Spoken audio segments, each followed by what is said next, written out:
Rich outlines the key to greatness and helps you create your own trajectory for success. Ladies and gentlemen, please welcome Rich Chapman. Thanks, Joe. Thank you, Joe.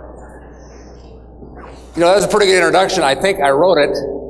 I think most of us who came up here today wrote our own introductions. Don't get a chance to do that so often. It's a great privilege for me to be here with you today. Holly, thank you for inviting us to be a part of this great day. I've got high regard for all the speakers that came before me today and reasonable regard for the guy that's going to follow me. I think I heard it from speakers today a number of times that, you become what you think. And I've always wondered if that was really true. I think I'd have been a girl by the time I was 16 years old. Have you ever thought about that? So I have high regard for you. I'm here for you today, and I've been in your shoes before. Probably more accurately, I would say an associate of mine named Tim has been in your shoes before. He ran our marketing communications function, worked with corporate planners and event planners to make the decisions that you're making today when you're listening to people like me up here. And it was a very powerful and important thing that we did with our organization because it reinforced the things that we wanted to teach and believe. And many times it was a change agent for things that we wanted to change within our own organization. So being an advocate for you and helping you find the right person to come and help your organization is something I understand very well. So I have high regard for where you're at. So talking about Tim was a highly competent guy. But I noticed something about Tim when we were working together, that he was a bit timid. He was a little afraid of making the wrong decision. And it was almost as if Tim would walk around at work with one hand right here, a little bit of a CYA mentality. And he knew that if you made the wrong decision, something bad might happen. And our challenge with Tim was to get him to put both hands on the job. And I think the biggest waste in your organization and in any organization is people that are only working with one hand. And so one of the leader's greatest challenge, one of your greatest challenges in your own organization is to get as many people as possible working with both hands. In a few minutes, I'm going to talk to you about Pam, and I'm going to talk to you about Pablo. Pam being a work associate of mine, Pablo being Pablo Picasso. I didn't know him. I learned a lot about him. You can do the same thing. You can Google. Isn't Google fantastic? I think Google is from God, and I actually think that cell phones are from the devil. I love to Google. But Pablo taught me some things, and he can teach you some things too, and I'm going to close with that in a few minutes. But before I get there, I understand that this morning one of the speakers that visited with you talked about this McKinsey study or the Gallup poll that suggests that in your organization, 8 out of 10 people are disengaged. That's kind of a shocking revelation. It may or may not be true in your organization, but I can assure you this, quite a number of people in your organization are disengaged. And further, that study goes on to say that 20% of the people in your organization are actively disengaged, which means that they're literally fighting against your initiatives or your mission if you have one. So this problem of disengagement is something that we're faced with. We're at an all-time high in modern history in the level of disengagement of people in organizations. So in your shoes, the question is, how can I personally make a difference in that in my own company? And Matt and I have some answers for you. We have some suggestions of a process that will engage your mind and some thoughts. We're going to ask you some questions, the answers to which will give you an opportunity to choose to set your own life and your organization's course on a trajectory for greatness. That we can assure you. So Pam came into our company. We had 200 people. Pam was competent. Pam had high character. Dave Horzager probably talked to you about that earlier today. It takes both to be a credible person. We know people that have high character and low competency, but we also know the opposite. Both are problems. Pam had high levels of both. But Pam was a little bit like Tim. This is how she walked around work. And I sat down with Pam and I said, Pam, you seem to be a bit timid in your decision-making process. She said, Rich, I just came out of an organization. But I went home from work one night with my shoulders slumped, and my neighbor came out. We were both out to get our mail. And my neighbor said, Pam, you look down. She says, yeah, work. And he said, work's got you down. And she said, absolutely. He said, you've got to understand something. When you go to work, it's like being an actor in a play. And you take the stage, you become someone else for 8 to 10 hours, and then you come home and return to your authentic self. And this is how Pam felt about her work. And as she described this to me, I knew what had to happen. Pam was working with one hand, and she needed to work with both. And at the root of all of that, Pam would tell you if she was standing with me today, when she asked herself the question, who am I? And really challenged herself to understand her own identity, it gave her the confidence to be who she really was. And Pam would say it was like I was standing in the shadow of an icy mountain, shivering and living for years.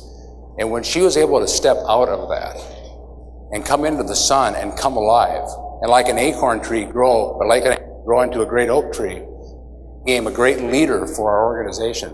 We grew to 1,000 people, and she was a major force in creating a culture that is different than a culture of disengagement. So discouragement sets in, disappointment sets in, dysfunction, disintegration. This is what happens when we have organizations that are full of disengaged people. And I would suggest to you today that there's a thought process that you can engage your people with. I can engage my children with. I've talked to my ninth grade son about understanding who he is, because I know this, that when he understands who he is, he will have the confidence to be himself. We interviewed Jared Allen in our book. Jared says, my football doesn't define who I am.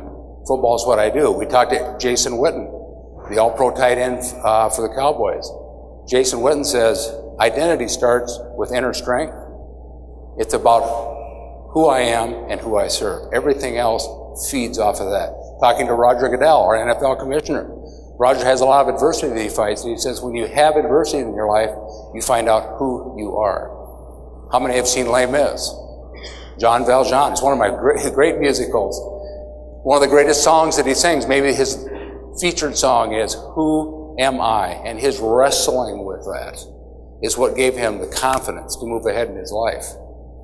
Dietrich Bonhoeffer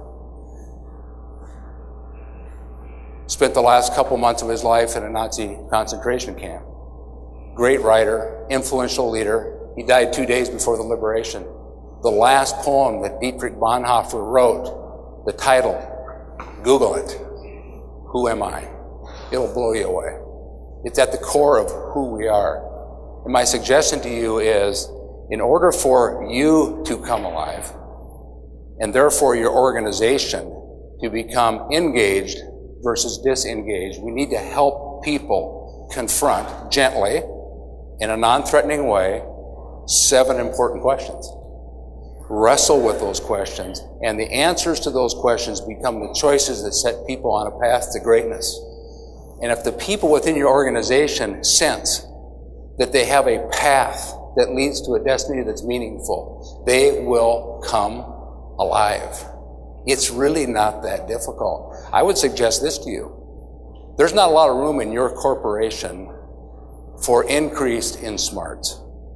You're not going to get that much smarter. Is it more capital? Is it smarter marketing communication strategy? Is it raising money? No, but there's a ton of room for improving your health. Maybe not so much smarts, but the health improvement that you can create in your organization by helping people wrestle with 7 questions and answer them for their own life will bring life and energy to your own organization. 2 years ago, there was a beautiful National Geographic special, and I noted it was the story of giant ice floes in the Antarctic that were driven by 100-mile-an-hour winds. And at the same time, they'd come up against other ice chunks, and colossal collisions would happen in big ice sprays, which was the feature of this National Geographic special. And the phenomenon was caused by what? Winds and currents. And these ice chunks, which were the size of the IDS Center, were being blown and driven by these 100-mile-an-hour winds. But the icebergs went down thousands of feet and tapped into the subpolar currents. And these huge ice chunks could not deter the iceberg's direction or its momentum. Identity is like that. Choosing to understand my identity helps me tap into a force in my life that gives me confidence to be who I am. Catherine of Siena says, be who you ought to be, and you will set your world ablaze. This is the beauty of understanding who I am and answering that question in my own life, to give myself the confidence to be who I am, and the organization will come alive. I'm down to 24 seconds. So a smart person would be smart enough to get out of the way to let the smarter person come along, right? In many respects, Matt and I got together and wrote this book, which we have in front of you, encourage people to wrestle with, be confronted with the key questions. So I close with Pablo. Pablo Picasso was sketching, and a woman walked down the street, and she recognized him and said, "My goodness, could I get him to sketch a picture for me?" And she confronted or requested it, and he said, "Certainly I would." And 30 seconds later, he ripped the piece of paper and handed it to her, the portrait, and she said, "Well, Mr. Picasso, what do I owe you?" And he said, 500 francs.